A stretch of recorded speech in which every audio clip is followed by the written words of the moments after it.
ಎಲ್ಲ ಸುದ್ದಿಗಳನ್ನು ಈಗ ವಿವರವಾಗಿ ನೋಡ್ತಾ ಹೋಗೋಣ. ವಿಧಾನ ಪರಿಷತ್ ಚುನಾವಣೆಗೆ ನಡೆದಂತಹ ಮತದಾನದಲ್ಲಿ ಬಿಜೆಪಿ ಮತ್ತು ಜೆಡಿಎಸ್ ಅಲ್ಲಿ ಬಂಡಾಯ, ಭಿನ್ನಮತ, ಅಸಮಾಧಾನ, ಆಕ್ರೋಶ, ಅಸಹನೆ ಇವೆಲ್ಲವೂ ಕೂಡ ಇರುವಂಥದ್ದು ಸಾಬೀತಾಗಿದೆ. ಯಾಕಂದರೆ ಕಾಂಗ್ರೆಸ್ ಪಕ್ಷದ ಅಭ್ಯರ್ಥಿಗೆ ಬಿಜೆಪಿ ಮತ್ತು ಜೆಡಿಎಸ್ನ ಬರೋಬ್ಬರಿ 11 ಶಾಸಕರು ಮತ ಹಾಕಿದ್ದಾರೆ ಮತ್ತು ಇನ್ನೊಬ್ಬ ಶಾಸಕ ತನ್ನ ಮತವನ್ನು ಅಸಿಂಧು ಮಾಡಿಸ್ಕೊಂಡಿದ್ದಾರೆ.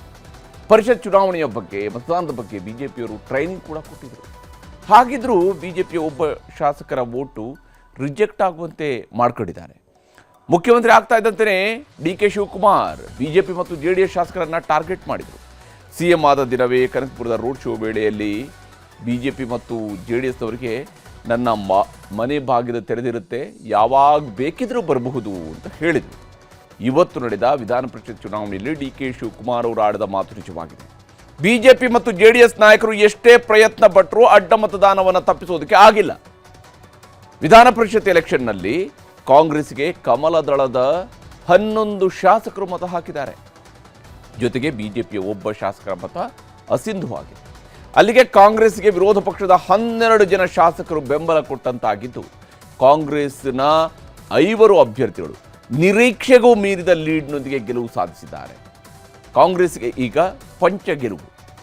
ಬಿ.ಕೆ. ಹರಿಪ್ರಸಾದ್ ಅವರು 30 ಮತಗಳನ್ನು ಪಡೆದು ಗೆಲುವನ್ನು ದಾಖಲಿಸಿಕೊಂಡಿದ್ದಾರೆ.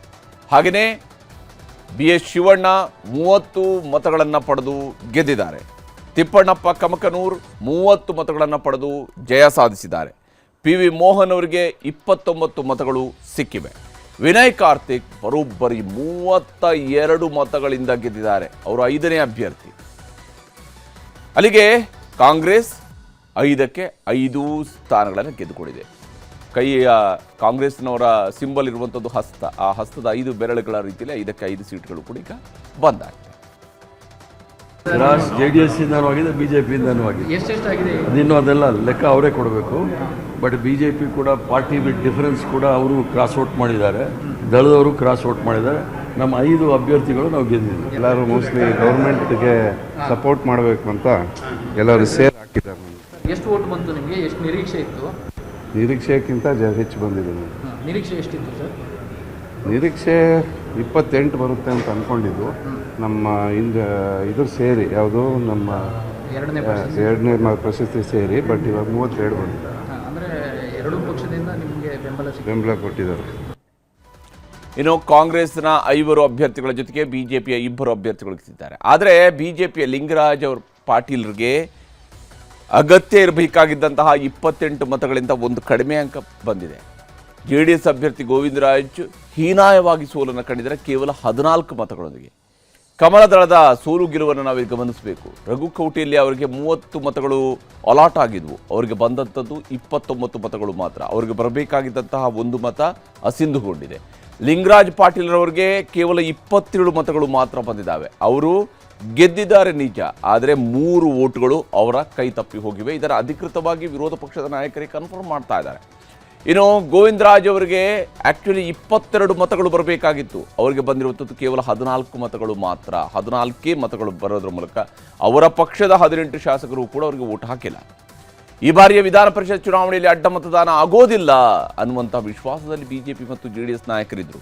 ಆದರೆ 2 ಪಕ್ಷಕ್ಕೂ ಅವರದ್ದೇ ಪಕ್ಷದ ಶಾಸಕರು ಭರ್ಜರಿಯಾಗಿ ಶಾಕ್ ಕೊಟ್ಟಿದ್ದಾರೆ.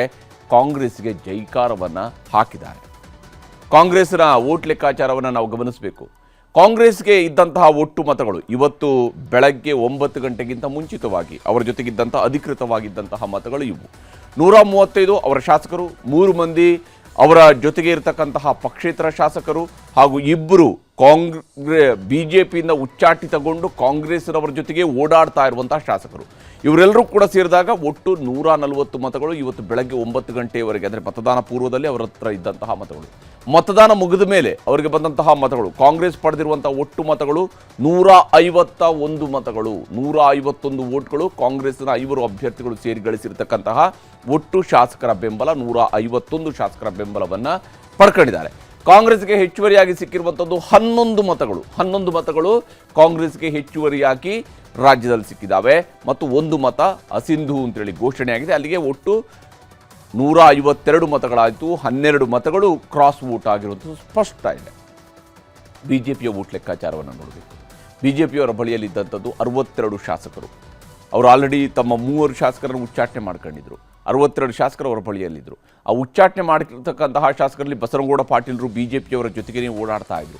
ಹಾಗೆಯೇ ಜನಾರ್ದನ ರೆಡ್ಡಿಯವರು ಕೂಡ BJPಗೆ ಆಲ್ರೆಡಿ ಅವರು ಜಾಯ್ನ್ ಆಗಿದ್ದಾರೆ. ಹೀಗಾಗಿ ಒಟ್ಟು 64 ಶಾಸಕರ ಬಲ ಇವತ್ತು ವೋಟ್ ಹಾಕೋದಕ್ಕಿಂತ ಮುಂಚಿತವಾಗಿ BJPಯವರ ಪಟ್ಟಿಯಲ್ಲಿದ್ವು.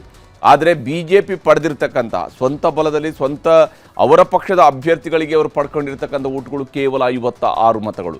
ಆ್ಯಕ್ಚುಲಿ ಅವರು ಅಲಾಟ್ ಮಾಡ್ಕೊಂಡಿದ್ದಂಥದ್ದು 60 ವೋಟ್ಗಳನ್ನು ಅಲಾಟ್ ಮಾಡ್ಕೊಂಡಿದ್ರು. ಗಳಿಸಿದ್ದು ಕೇವಲ 56 ಮತಗಳನ್ನು ಮಾತ್ರ. BJPಯ 4+4 ಯಾವುದು 4 ಅಂದರೆ ಅವರಿಗೆ ಬರಬೇಕಾಗಿದ್ದ 60ರಲ್ಲಿ 56 ಬಂದಿದೆ, ಅಲ್ಲಿ 4 ಹೋಯಿತು. +4 ಯಾವುದು ಅಂದರೆ JDSಗೆ ಹೋಗಬೇಕಾಗಿದ್ದಂಥ 4 ಮತಗಳು. ಈ 4 ಮತಗಳು ಕೂಡ ಅಡ್ಡ ಮತದಾನದ ಮೂಲಕವಾಗಿ ಬೇರೆ ಕಡೆಗೆ ಹೋಗಿದ್ದಾವೆ ಅಥವಾ ಕಾಂಗ್ರೆಸ್ ಕಡೆಗೆ ಹೋಗಿದ್ದಾವೆ. JDSನ ಬಳಿಯಲ್ಲಿದ್ದಂಥದ್ದು ಒಟ್ಟು 18 ಶಾಸಕರು, 18 ವೋಟ್ ಇತ್ತು ಅವರ ಬಳಿಯಲ್ಲಿ. JDSಗೆ ಬಿದ್ದಿರುವಂತಹ ವೋಟು ಕೇವಲ 14 ಮಾತ್ರ. ಸದ್ಯಕ್ಕೆ ಕುಮಾರಸ್ವಾಮಿಯವರ ಬುಟ್ಟಿಯಲ್ಲಿರುವಂತಹ ಅವರ ಮೇಲೆ ವಿಶ್ವಾಸ ಇಟ್ಟಿರುವ ಅವರ ನಾಯಕತ್ವವನ್ನು ಒಪ್ಪಿಕೊಂಡಿರುವ ಶಾಸಕರ ಬಲ ಇರುವುದು 14 ಮಾತ್ರ. JDSನ 4 ಶಾಸಕರು ಅಡ್ಡ ಮತದಾನವನ್ನು ಮಾಡಿದ್ದಾರೆ. ಅನುಮಾನಗಳು ಬೇರೆ ಬೇರೆಯವರ ಮೇಲೆ ಹೋಗ್ತಾ ಇದೆ.